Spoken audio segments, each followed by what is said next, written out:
mình cũng không ngờ là phải mất thời gian lâu đến như vậy để có thể e được vlog đầu tiên của năm 2025 trên channel của mình. Khoảng thời gian vừa rồi thì cuộc sống của mình đã gặp kha khá những thay đổi và mình cũng cần có thời gian để thích ứng trước khi có thể ngồi lại và nói về nó với những người xung quanh. Và chắc chắn là mình sẽ làm một video để kể cho mọi người sớm thôi, nên mọi người có thể đón chờ đó nha. Vào tháng 10 năm ngoái thì một trong những người bạn thân nhất của mình là Annie đã có khoảng thời gian 3 tuần về Việt Nam chơi sau tận 6 năm du học và làm việc ở Toronto, Canada. Trong 6 năm đó thì tụi mình đều đã tốt nghiệp bắt đầu đi làm nè, gặp gỡ rất nhiều người bạn mới và bắt đầu có cho mình những thành tựu đầu tiên. Dĩ nhiên thì tuổi 20 nào mà không vài lần gặp khó khăn, đúng không? Nhưng sau tất cả thì tụi mình đều đã trưởng thành hơn rất nhiều và trở thành phiên bản tốt hơn so với bản thân lúc trước. Vậy nên mình cũng muốn nhân dịp này để làm một bestie vlog, vì chủ đề tình bạn đã có trong content plan của mình từ rất là lâu rồi mà bây giờ mới có đủ lý do để bắt tay vào để làm nè. Đây cũng là lần đầu tiên mình thử sức với việc voice over thay vì chỉ để sức như bình thường, nên là mọi người xem xong và thấy như thế nào có thể góp ý thêm với mình ở bên dưới nha.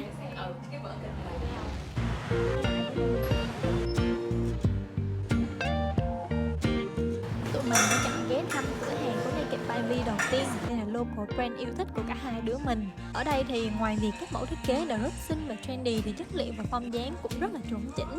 Gần như là collection nào mới ra mình cũng phải bỏ giỏ hàng ít nhất từ 1 tới 2 item hết á.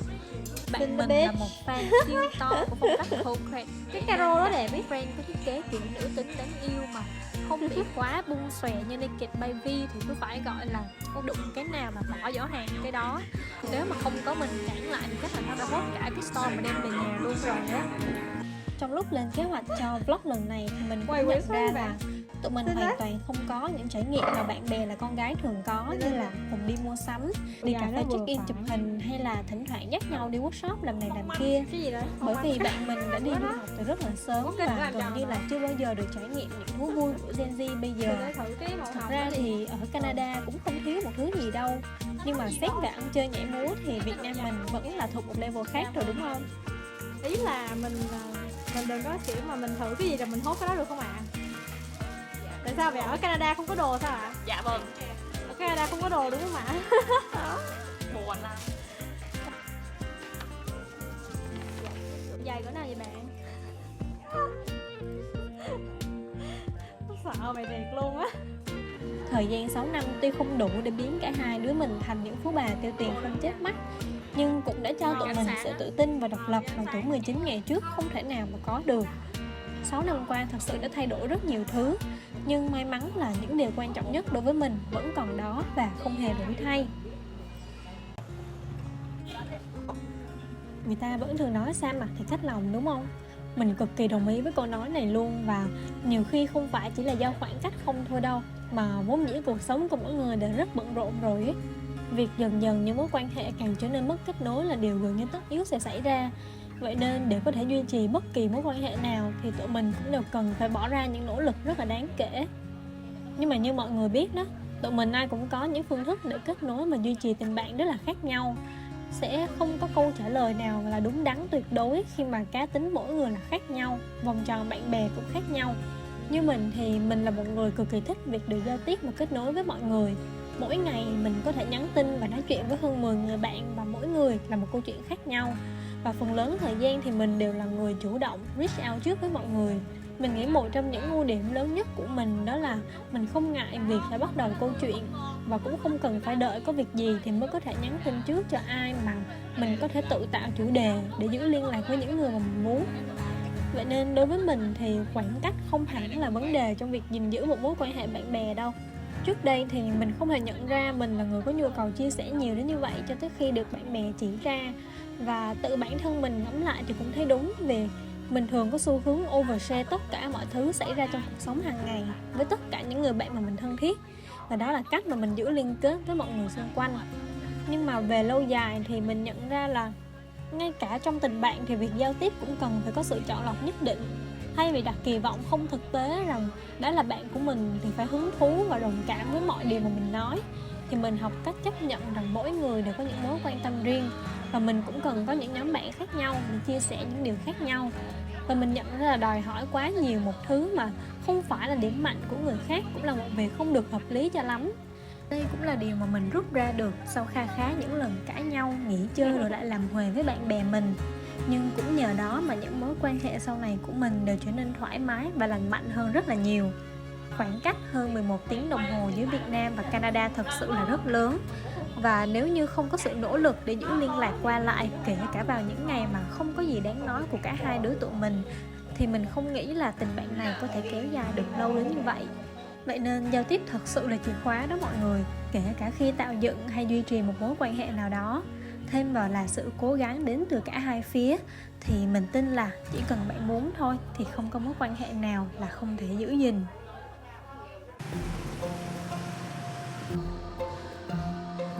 Matcha latte. They copy down. You copying me. Oh, for sure. Trong số những điều đã thay đổi suốt 6 năm qua thì có lẽ điều đặc biệt quan trọng nhất đó là bạn mình đã không còn trạng thái độc thân vui tính nữa và đã đưa bạn trai cùng về Việt Nam chơi để ra mắt gia đình và bạn bè. Mình đã khá là lo lắng vì không biết là tụi mình có thể nói chuyện được với nhau không, khi đi chơi các thứ thì có hòa hợp được không, nhưng mà may mắn là bạn trai của bạn mình khá là dễ tính và gần như là luôn ok với tất cả mọi thứ, nên là tụi mình cũng có thể đi chơi thoải mái và vui vẻ hơn rất nhiều. Don't disrespect. Yeah, don't disrespect it all. You put your bags in here, okay, but the sleepers, Yeah. the sleepers, and But what? It doesn't make sense. it's not even the new one. It tastes like the new one. If you told me, I would. No. But I think It started like a fight. at first I was asking them really nicely, it is yours, can we push this aside a little bit because there are still place for any Yeah, to you're sit. taking like all Yeah, sides. yeah, I was just be really polite, I think. And they was like, so what? And I'm pretty sure they're younger than me, so I was You're like, she's like, she have a problem, but then once like they confront her, she'd be like, not like she doesn't say it, but then she's like, no. yeah, you know what? Like, But then if people confront me, I will say, No, I will buy back. You should buy me back, but no, I don't want to make a scene or something. But all the time was just like, my brother, take a photo, you don't take it that good. Another one quay đi dùng mày người mày. Đúng. Đúng.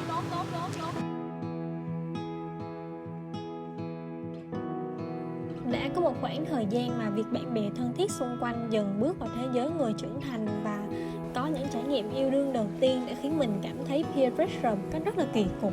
Nhưng mình khá chắc là nó không xuất phát từ nỗi sợ bị bỏ lỡ mà mọi người hay gọi là fear of missing out đó, mà nó giống với sự lo lắng là bây giờ bạn bè có bạn trai bạn gái thì thời gian dành cho mình cũng sẽ ít đi, và đến khi tất cả mọi người xung quanh cũng đều như vậy rồi thì liệu bên cạnh mình có còn ai hay không. Nhưng mà những suy nghĩ đó cũng chỉ là nhất thời thôi, vì mình cũng hiểu là tất cả đều là những điều hiển nhiên, và là bạn bè thì mình phải tôn trọng cũng như ủng hộ từng cột mốc mới trong cuộc đời của nhau. Vì mình tin là khi chúng ta gặp gỡ một ai đó và tạo nên mối liên kết giữa hai người thì cho dù thời gian có qua đi và chúng mình không còn thân thiết như ngày đầu thì mối liên kết đó cũng không bao giờ hoàn toàn bị cắt đứt. Những ngày đầu khi bạn mình mới về Việt Nam thì tụi mình cũng có nói với nhau về việc gần như nó chả thay đổi tí gì, ngoại trừ việc có trắng lên một tí sau bao năm ở xứ lạnh. Nhưng 2 tuần trôi qua mà mình nhận ra là điều thật sự đã thay đổi nằm ở mindset ở bên trong. Bây giờ thì bạn mình không chỉ độc lập hơn, mạnh mẽ hơn mà còn có sự tự tin và một kiểu bình tĩnh rất là khác biệt của một người hiểu rõ mình xứng đáng với những điều tử tế. Vậy nên dù bạn bè có thể có những bước tiến sớm hơn mình, có những thay đổi và những cột mốc mới trong đời, thì điều đó không có nghĩa là mình bị bỏ lại phía sau. Bạn mình thì vẫn là bạn mình thôi, chỉ là đang trưởng thành theo một cách rất riêng. Và mình nghĩ là điều mình có thể làm bây giờ là thật lòng vui mừng cho những điều tốt đẹp đã và đang đến. like the color. No, the color is quite traditional, but the design, Oh. yeah, it's more modern. It's like you don't want me. Higher, with less pattern. The kind of like in the bottom. Yeah, Yeah, we wear that to school in this weather every Monday. Oh, is that a thing? Yeah, that's definitely a thing. Also, you have to wear an guy every Monday. Yeah, Is that still a thing? but then it's still a thing. It's traditional by now. How about guys?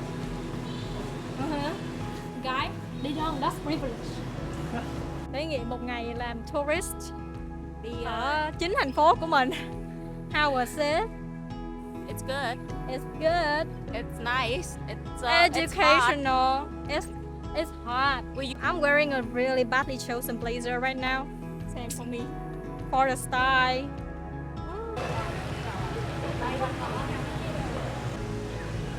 We need someone to clean that room for us. Oh, You will be my girl, my girl. maker mà có được 2 shot, đúng 2 shot. Mới có một shot thôi. Bây giờ một shot xong thêm shot 2 shot. Okay, the camera. Remake.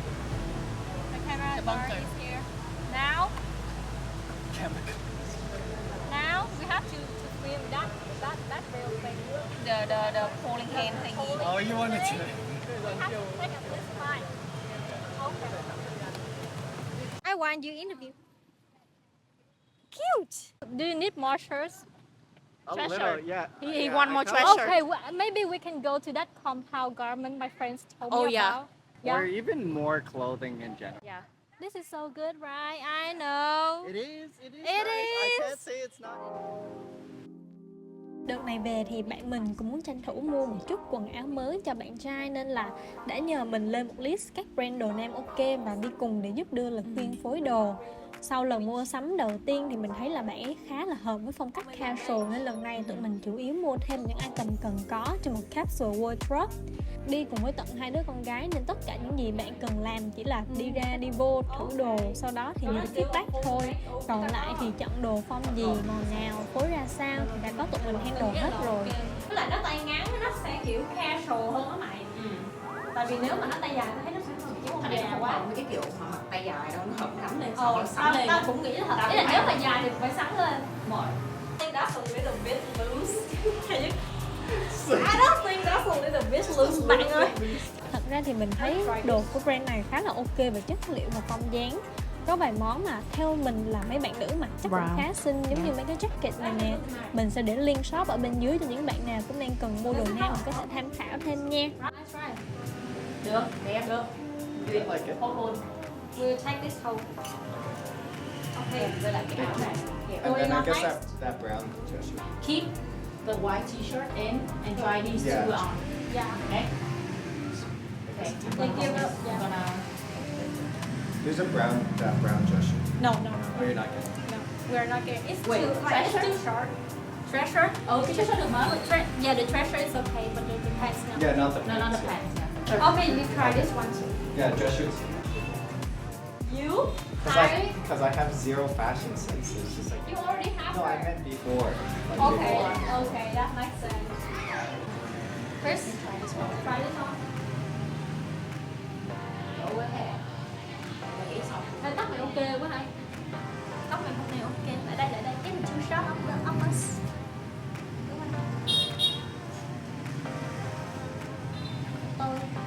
Tôi, cô xin của cô ấy. I'm start feeling hard these days. It's like I got nothing better to do. How was the shopping today? How did you Tired. rate it? Like from 1 to 10? On a 10 scale điểm, to 10 10? điểm, 10 điểm. 10 điểm. How about you? You, the subject? Ngày hôm nay thì tụi mình có hẹn với nhóm bạn cùng lớp hồi cấp 3 ở một quán cà phê rất gần nhà. Phải nói là rất lâu rồi mình mới có dịp đi cà phê sáng, và đúng là cái không khí và năng lượng của nó cũng rất là khác biệt. Buổi hẹn lần này vừa có những người nhiều năm rồi mới gặp lại, cũng có những người là gặp mặt lần đầu tiên.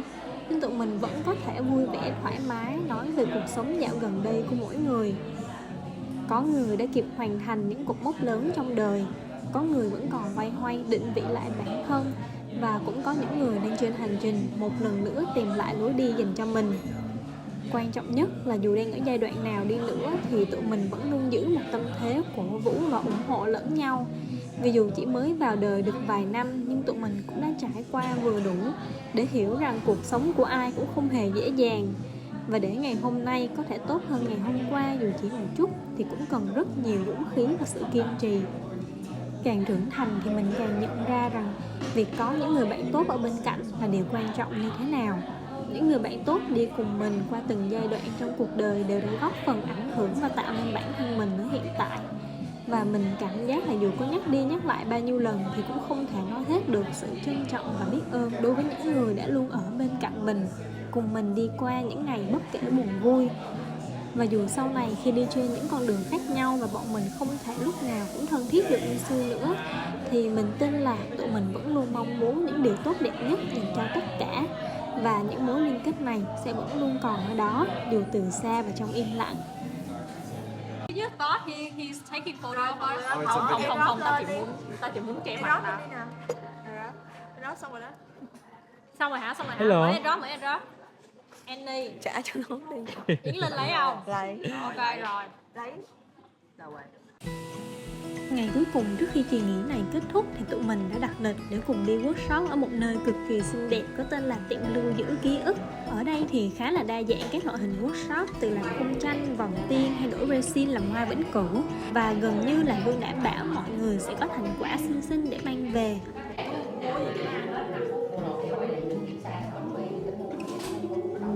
Ban đầu thì tụi mình định đăng ký workshop làm resin nhưng do không kịp thời gian nên đã đổi sang làm marble light. Và trong suốt thời gian làm workshop thì các bạn nhân viên sẽ luôn tận tình hướng dẫn từng bước cũng như sẵn sàng giúp đỡ mỗi khi tụi mình lơ ngơ không nhớ phải làm gì tiếp theo và cần được cứu trợ kịp thời.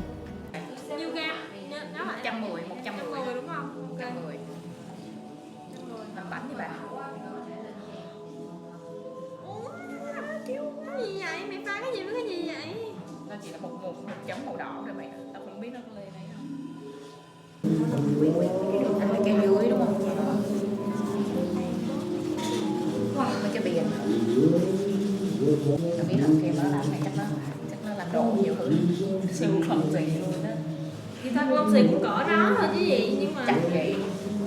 nói mày nghe nè, cái hôm mày nhớ cái hồi đi mua đồ cho nó xong không? Tối hôm đó tao về tao làm rớt cái mấy hút bụi vô trơn. Màu đúng sao luôn bà. Đúng rồi. Mẹ ổn đâu. Không. Thôi nhặt khô nha mọi người. Ê, cái màu tím nó xinh đó. Nhiều.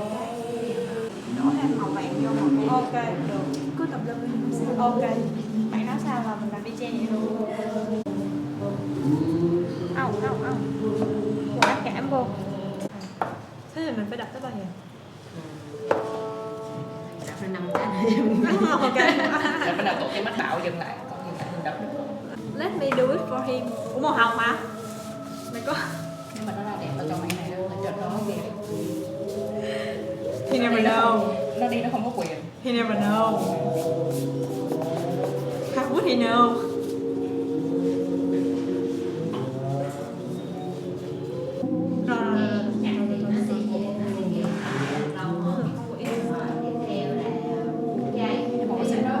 cái màu này rất xinh, nếu mày giỏi pha màu thì á.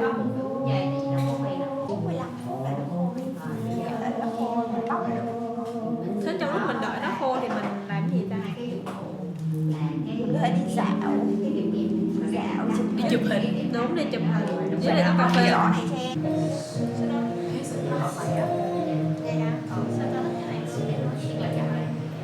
Sách thì xinh ghê. White flower.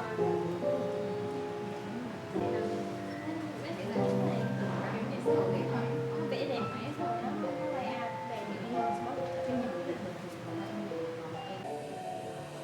đó. Selfie.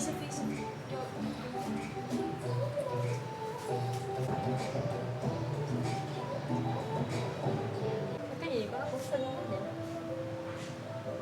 Bà xinh đó bà. Thật không bà? Xinh không? Xinh. Mọi người nếu có nhu cầu thì liên hệ mình nha. 090. Rồi mày sao? Đúng rồi.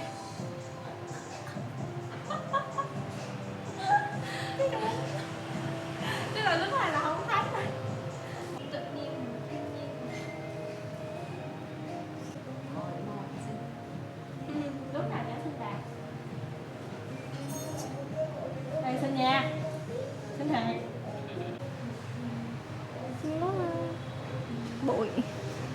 Energy with bụi, đúng là couple with energy. Hít vô, hít vô. Anh bé. Cái này kiểu góc nào nó cũng xinh đó mày. Môi đẹp quá. Cái gì nữa bà? Đúng này phải ai đẹp bà? Boomerang chạy bằng cơm.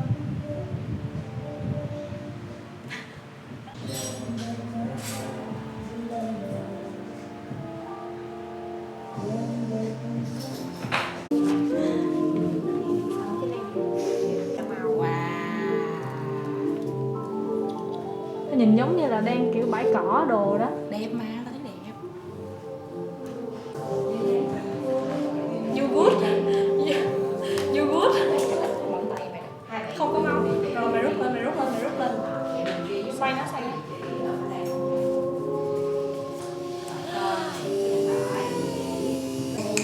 Tôi nghĩ là vẫn lên mấy cái này. Đúng không? Tùy mày thôi. Tại vì tôi sẽ để nó cạnh với cái cây.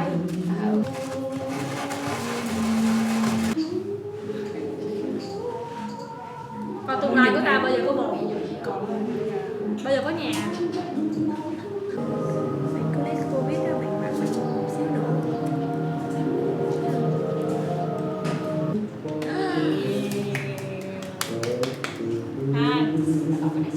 Đây là tình hình của mình trong 2 tuần vừa qua. Ngọc Anh, cái này Ngọc Anh. Hôm nhất Chris, người bộ đau một cũng quay.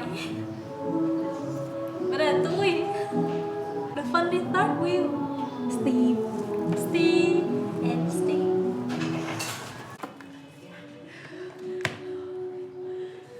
Xinh. Unexpected shopping session. Mày có thích cái dáng váy này không? Bằng cách nào tôi đi vệ sinh và tôi Unexpectedly tốn tiền?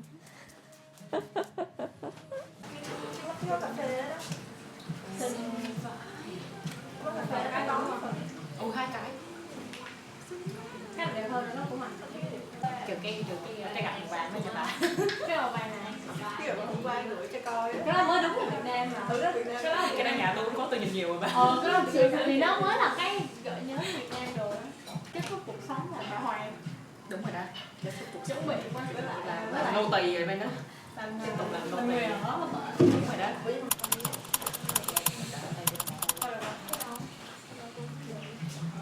Nghe bạn sao đi du học như vậy xong cái tao bị Thì mày hiểu không?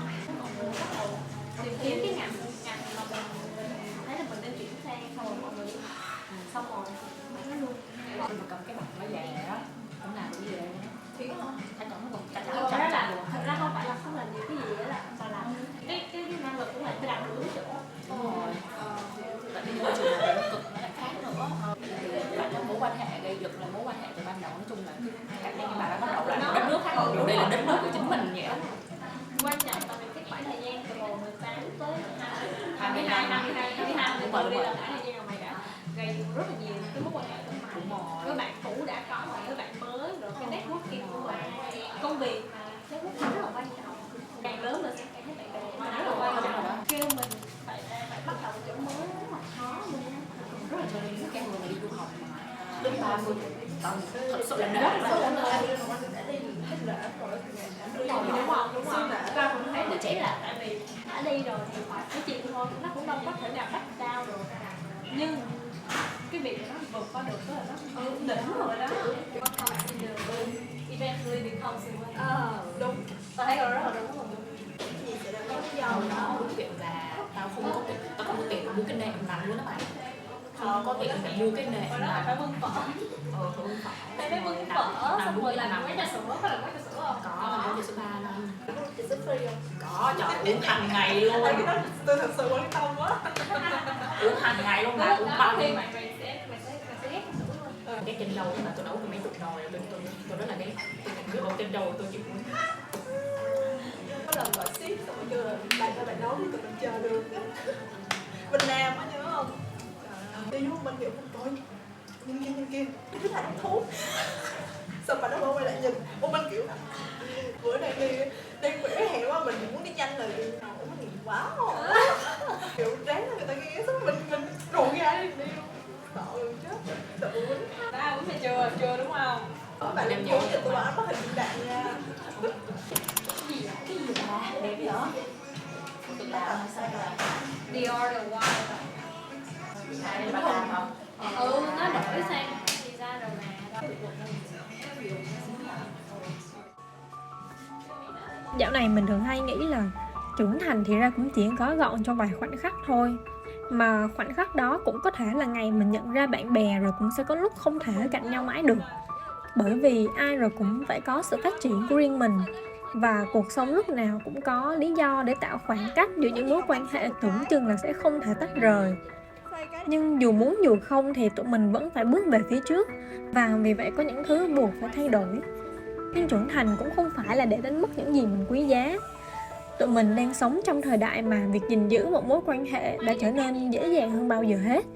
Và đồng hành cùng một ai đó không có nghĩa là lúc nào cũng phải sát ngay bên cạnh.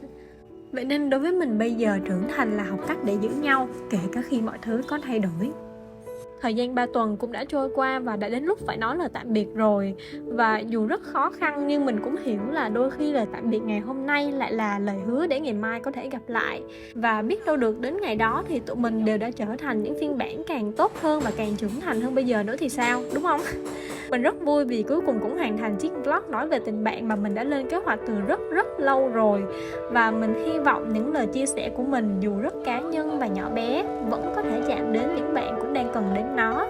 Cảm ơn các bạn vì đã dành thời gian xem video này và mình chúc mọi người luôn gặp những điều tốt đẹp nhất.